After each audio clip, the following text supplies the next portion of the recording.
இன்றைக்கும் பார்த்திங்கன்னா ஒரு சாரியை தான் நம்ம ஃப்ராகாக ஸ்டிச் பண்ணியிருக்கோம். என்னன்னு தெரில, நிறைய பேர் இப்போ என்னென்னா சாரியை வந்து ஃப்ராகாக கன்வெர்ட் பண்ணி போட ஆரம்பிச்சிட்டாங்க.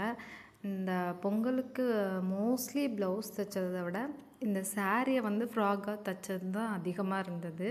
ஸோ இதுவும் வந்து பார்த்திங்கன்னா ஒரு நேவி ப்ளூ கலரில் ஒரு சாரீ, கீழே பார்டர் வந்து நல்லா ரோஸ் கலரில் இருந்தது.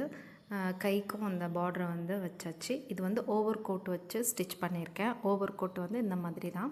ஸோ ஓவர் கோட்டில் வந்து ஸ்லீவ் இல்லாமல் ஸ்டிச் பண்ண சொல்லியிருந்தாங்க. ஏன்னா கோட் இல்லாமலும் போடுற மாதிரி வேணும் அப்படின்னு சொல்லிட்டு. ஏன்னா ஓவர் கோட்டில் ஸ்லீவ் வச்சோன்னா அது கண்டிப்பாக ஓவர் கோட் போட்டு தான் போடுற மாதிரி இருக்கும். அதனால ஃப்ராக்லேயே ஸ்லீவ் வச்சாச்சு. ஓவர் கோட்டில் வந்து ஸ்லீவ் வேண்டான்னு சொல்லிட்டாங்க.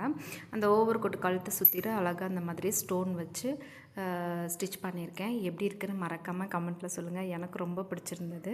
ஸோ நீங்களும் எப்படி இருக்குன்னு சொல்லுங்கள். பாய்.